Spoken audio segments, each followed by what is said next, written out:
Studies in God's Wonderland, number 8, The Astounding Starfish, by Dennis M. Morrison Sr. Up until now, this mini-series of studies and Bible lessons have concerned Michigan. However, the entire world is indeed God's Wonderland. All of creation, from the tiniest to the largest, proclaim the glory of God the Father. So this time, I want to do something a little bit different. And I want to take a look at the starfish, which of course does not exist in Michigan's waters. The starfish is an amazingly complex witness against the satanic lie known as evolution. God made all things in complete perfection, so let's see what we can learn from the starfish. And I'm particularly fond of them as I have maintained them in saltwater aquariums in the past. Here's the question. Considering the claims of evolution, how can that possibly explain the complexity of the starfish? From what did it evolve? Why are there no transitional fossils in the record? There are many fossils of starfish, but they don't differ from those alive today, although science gives them different names to perpetuate the lie. The starfish is a bit of an oddity. They have 5 arms, most of them do, not all, but most have 5 arms, which are also known as rays. And on the underside of each arm are hundreds of tube feet, and at the end of each ray, guess what you find? An eye. So the starfish has 5 eyes. The starfish cannot swim, but it slowly walks across the bottom sands and shells and rocks, and although all this through a most ingenious system of locomotion, it is able to move in any of the 5 directions to which its arms point. And this is how it works. A hydraulic pressure mechanism known as a water vascular system. Water enters by minute openings on the upper surface of the starfish and is drawn down a tube to a ring canal encircling the main disc of the starfish.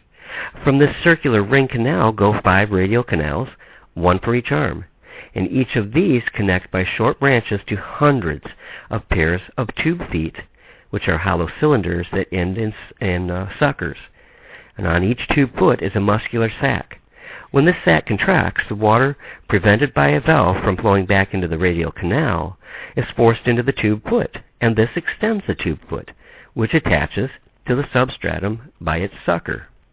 Then the tube feet contract, shorten, and draw the animal forward a tiny bit. And this process is repeated, and the starfish slowly moves forward. What explanation has evolution to the random development of an amazingly intricate system using valves, water pressure, canals, tube feet, muscular contraction, and suckers? Oh wait, there is an explanation that they have us to take on faith. It took millions and millions of years, and slowly it developed. Their answer is always the magical millions and millions of years, in which transitional forms and such seem to have vanished. And where is the proof? Well, it doesn't exist, of course. Where is the proof it was created? And that's a good question.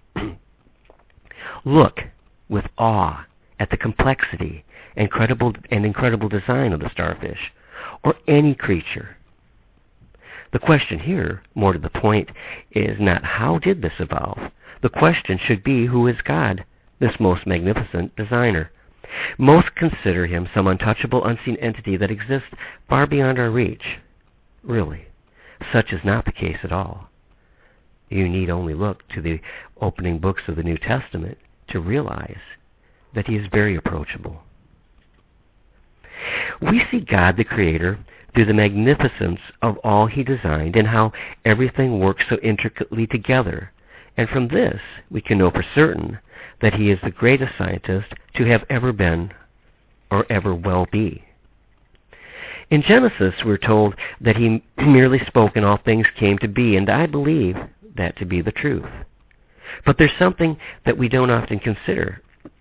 We just look at it as he spoke it and it came to be, just as it says. But we don't think about the careful planning that was done beforehand by him. He designed everything in complete perfection, thought about it, perfected it, and made it with loving care.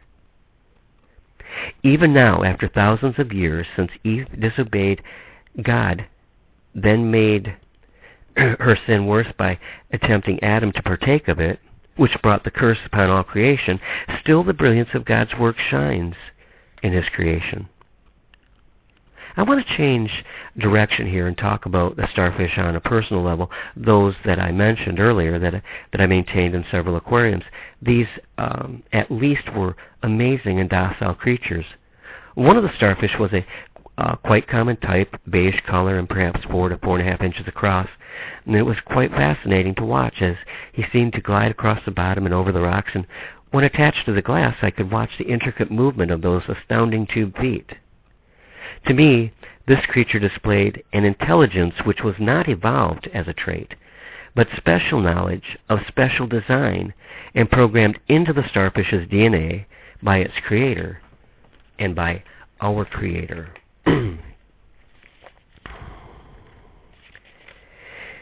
The starfish, the other one that I maintained was of the type called the brittle starfish. And the brittle starfish are much more mobile than the regular starfish. The arms are slender, and they seem to always be active as it searched out bits of food which it would grasp and then place in its mouth under the central radial disc. Oftentimes, I would take a piece of shrimp or fish and place my hand deep into the tank. With surprising swiftness, the brittle star would make its way very close to my hand and gently place the slender arms and around my fingers, bringing it close to the radial disc so that it could eat from my hand. While I find the starfish to be quite amazing, so also is each and every creature that God, the master scientist, has made. Don't let your eyes be closed, but open them in the light of the glory of God's magnificent creation, and you will be hard-pressed not to see him. Thanks for taking a listen.